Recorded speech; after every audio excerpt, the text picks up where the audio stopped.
लोगों ने सफलता के मूल मंत्र पढ़े जो 9 थे।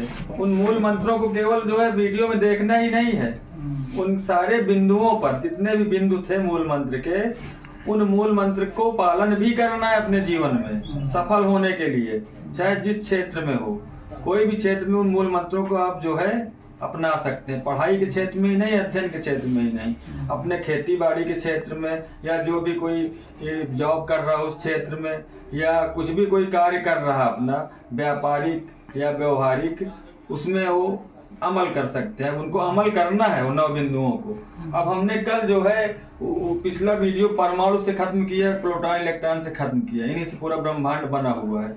अब हम विज्ञान को चूंकि केवल चलना है, तो अब विज्ञान में सबसे पहले जो है हम पढ़ेंगे कि हमारे आसपास के पदार्थ, पहले ब्रह्मांड है तो ब्रह्मांड से पहले हम जहाँ रह रहे हैं अपनी पृथ्वी में, तो पृथ्वी के आसपास के पदार्थों को पढ़ेंगे। क्या पढ़ेंगे? पृथ्वी के आसपास के पदार्थों को। ठीक है, हमारे पृथ्वी के आसपास के पदार्थों को पढ़ेंगे। ठीक है, ठीक। मैटर, पदार्थों को बोलते हैं इंग्लिश में matter, matter in our surrounding. ठीक है, हम अपने जो है पृथ्वी के आसपास के पदार्थों को पढ़ेंगे। जैसे हमारे आसपास पदार्थ क्या हैं? पेड़ हैं, पौधे हैं, ठीक, जल है, वायु है। कुछ को हम देख सकते हैं और कुछ को हम केवल आभास कर सकते हैं अपने ज्ञानेंद्रियों के द्वारा। जैसे पेड़ पौधे जल को तो देख सकते हैं, लेकिन वायु को आभास कर सकते हैं। कौन सी ज्ञानेंद्रियों के द्वारा? त्वचा। ज्ञानेंद्रियां क्या होती हैं? जिनके द्वारा हम किसी भी चीज का अनुभव कर पाते हैं, उनको हम जो है ज्ञानेंद्रिय बोलते हैं। किसी भी पदार्थ का अनुभव कर पाते हैं। ज्ञानेंद्रिय क्या होती हैं? 5 होती हैं। नंबर 1 क्या होती है? आंख। आंख से देख के किसी चीज का हम अनुभव कर पाते हैं। या तो नंबर दूसरा कान से सुनकर, तो दूसरी ज्ञानेंद्रिय कान हो गई। तीसरी जीभ से स्वाद लेकर, तीसरी, ठीक। चौथी हो गई त्वचा, यानी स्पर्श करके। ठीक है, ठीक। और जो है 4 ज्ञानेंद्रिय हो गई, 5वीं हो गई मस्तिष्क। ठीक, तो इन ज्ञानेंद्रियों से हम जो है किसी भी चीज का अनुभव कर सकते हैं। ठीक, हमको मेन हमारा टारगेट क्या है? हमारे आसपास के पदार्थों को जानना। ठीक, पदार्थों को जानेंगे। हम पढ़ेंगे द्रव्य के बारे में। द्रव्य क्या होता है? ठीक है, किसके बारे में? द्रव्य के बारे में।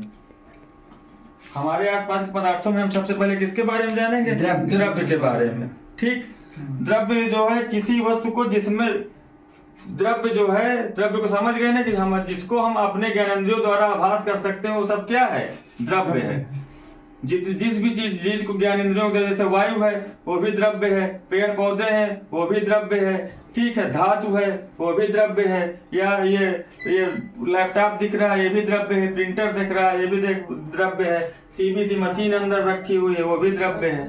ठीक, तो ये सारी चीजें द्रव्य हैं जिनको हम अपने ज्ञानेंद्रियों द्वारा, आंखों द्वारा देख सकते हैं, कान द्वारा सुन सकते हैं, नाक द्वारा सूंघ सकते हैं, जीभ द्वारा टेस्ट ले सकते हैं। वो सारी चीजें जो हम ज्ञानेंद्रियों द्वारा जान सकते हैं वो द्रव्य ही है। जैसे हम किसी चीज को, ये पेड़ा है उसको खाया, उसका स्वाद आया, तो उसको हम समझ गए कि पेड़ा है। तो ज्ञानेंद्रियों द्वारा जिनका हम अनुभव करते हैं वो सारी चीजें द्रव्य हैं। द्रव्य में क्या होता है? द्रव्यमान। क्या होता है? द्रव्यमान। और भार अलग होता है। द्रव्यमान और भार चीज अलग है। द्रव्यमान चीज अलग है और भार चीज अलग है। द्रव्यमान जो है स्थिर होता है हर जगह, लेकिन भार क्या है? जिसको पृथ्वी अपने आकर्षण बल से खींचती है और उसमें द्रव्यमान गुणा कर दो तो भार होता है। ठीक, इसके बारे में आगे हम अच्छे से चर्चा करेंगे। अभी हम द्रव्य पढ़ेंगे। द्रव्य की अवस्थाएं कितनी होती है? 3। कितनी होती है? 3। कौन कौन सी? तरल, जल। ठीक है, तरल। पहली अवस्था तरल। दूसरी क्या होती है? ठोस। दूसरी क्या होती है? ठोस। धातुएं आती हैं इसमें। ठीक है, और तीसरी अवस्था होती है गैस। इसमें क्या आती है? गैसें, जैसे ऑक्सीजन है। ठीक है, ये हमारी क्या है? जिससे इसको हम वायु द्वारा कैसे लेते हैं? श्वास लेते हैं, गैस अवस्था है। तो द्रव्य हमारा 3 अवस्थाओं में पाया जाता है। जल के रूप में भी पाया जाता है, ठीक, धातुओं के रूप में भी, ऑक्सीजन में। क्योंकि ये तीनों क्या द्रव्य हुए ना, इन तीनों को हम अपने ज्ञानेंद्रियों द्वारा जो है अनुभव कर सकते हैं ना।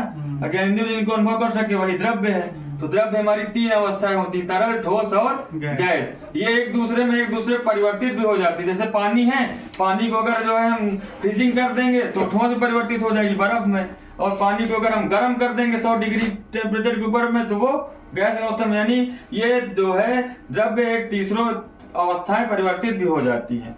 एक अवस्था से दूसरी अवस्था में भी द्रव्य परिवर्तित हो जाता है। ठीक, तो द्रव्य के बारे में आप जान गए। कल हम द्रव्यमान और भार के बारे में पढ़ेंगे और उनका अंतर जानेंगे।